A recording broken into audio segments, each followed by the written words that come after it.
Even though the new Cobra Kai series follows the story of Johnny Lawrence and how the All-Valley tournament essentially sent his life into a downward spiral, we don't hear too much from William Zabka, the star of the show. Even though Daniel LaRusso takes a backseat in the new series, he's still the center of attention when it comes to media and interviews. Today, we're going to flip the script and take a deeper look at William Zabka, the star and legend who portrays Johnny Lawrence in all of his tough boy glory. I guarantee that after watching this, you'll never look at William the same way again. Before we get started, be sure to hit that like button and ring the notification bell for more videos. Let's get down there and kick the shit out of everybody. One of those hash browns at the end, like hash brown team Cobra Kai or something. And then send it to William Zabka was born and raised in New York City. He had a fairly normal upbringing and did his best in school and had early aspirations of becoming involved in the entertainment industry somehow or another. He would eventually graduate from El Camino Charter High School after moving to Los Angeles and even went on to go to college and major in film. He didn't end up graduating from college because his career instantly began to take off once the Karate Kid movies began to premiere in theaters around the world. It was these films that helped to launch William's career and led to several more roles immediately after they were released. He starred alongside Ralph Macchio in the first Karate Kid film, and he was so inspired by the art of karate that he decided to train in Tang Soo Do, eventually earning himself a second-degree green belt for his hard work. Not only is this guy able to hold his own on the big screen, but he can kick some serious butt in real life too. Yes, he's getting a bit older now and he may not be as nimble as he once was, but this guy spends a lot of time training and I guarantee you don't want to get on his bad side. After Karate Kid was released, William managed to land a pretty major role in a comedy film called Just One of the Guys. This would be his first major breakthrough after ending his youth role as Johnny Lawrence. It wouldn't be long before he would star in National Lampoon's European Vacation as well, marking a major turn in his career. However, after these few films, William's career came to a screeching halt. It seemed that he had been typecast as Hollywood's bad guy and he had a hard time breaking away from his image as tough guy and bully Johnny Lawrence. William even spoke in an interview and said that he'd be walking down the street and people would start picking on him because they thought he was a legitimate jerk, even in real life. I guess some people have a difficult time separating fact from fiction. This led to William spending a lot of time in the 1990s and early 2000s working in independent films and trying his hand at writing, producing, and directing. In fact, this led to William writing and producing the hit short film Most. He helped film this movie in the Czech Republic and in Poland. The film premiered at Sundance Film Festival in 2003 and won several awards. The film was so well liked that it was given the Best of Festival award at the Palm Springs International Festival of Short Films. That's a seriously high honor. Not only is William a world-class actor and martial artist, but he clearly has a knack for writing and producing as well.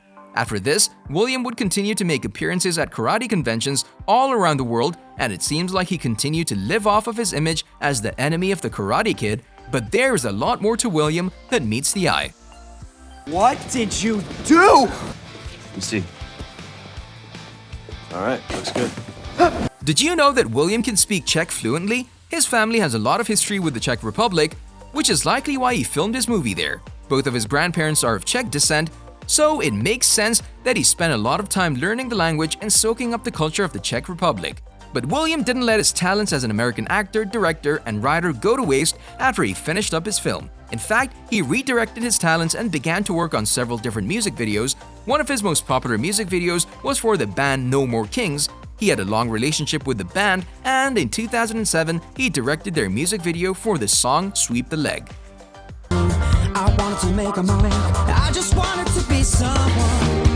I heard the devil whisper. This video took heavy influences from the Karate Kid franchise and became super popular with both music fans and fans of the movies. William even made a guest appearance in the music video, showing him living in a trailer in the middle of the desert, still obsessed about the fight in 1984 at the All-Valley Championship that changed his life forever. But that wasn't the only musical project that William was involved in. By 2010, he had started to make a small name for himself as a director and was hired by the famous country pop band Rascal Flatts to help direct their music video for their hit single, Why Wait? This song didn't end up being one of their most successful singles, but it definitely helped put William Zabka on the map and helped him to break further away from his role as Johnny Lawrence. His image had slowly begun to change, and he was now being offered roles in films such as the cult classic Hot Tub Time Machine in 2010. This would be one of his final roles for quite a while, but the tides began to change once again when he was called in 2013 and asked to make a cameo appearance in an episode of How I Met Your Mother. This series was widely popular at the time and is still a classic to this day. What's crazy about this episode is that Ralph Macchio made an appearance as well. This was one of the most popular episodes to date and quickly set the gears turning for these two once again, and a major turning point in their lives was just on the horizon. After appearing in the show, many fans started to fantasize about what it would be like to have a genuine Karate Kid reunion, with these two reprising their roles as Johnny Lawrence and Daniel LaRusso. We know that the idea for Cobra Kai had been brewing for many years, but when YouTube launched their first ever subscription service in 2015 called YouTube Red, they began to recruit writers and producers to help create original content for the website. Cobra Kai was one of the first ever projects that YouTube had started working on, and they wanted both William Zabka and Ralph Macchio to come back and reprise their roles. To show the world that you're not a bunch of pansy-ass nerds. You're gonna show them that you're tough. William was on board with the project from the very beginning, but it took quite a while for Ralph Macchio to agree to come back. He held the Karate Kid series very close to his heart and didn't want to do anything that may paint the series in a negative light if the right team of writers and producers weren't going to be involved. Thankfully, Ralph finally agreed and signed on for the project. This series would soon change the lives of both William and Ralph forever, with Cobra Kai now being one of the most popular series on Netflix. I knew it was you.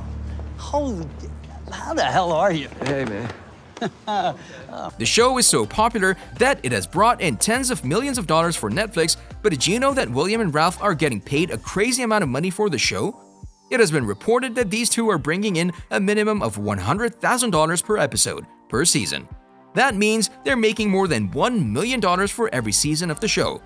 Now that the series has been taken over by Netflix and is more popular than ever before, I think we can all agree that these salaries will likely increase as time passes on. Thanks for watching, be sure to hit that like button and ring the notification bell for more videos.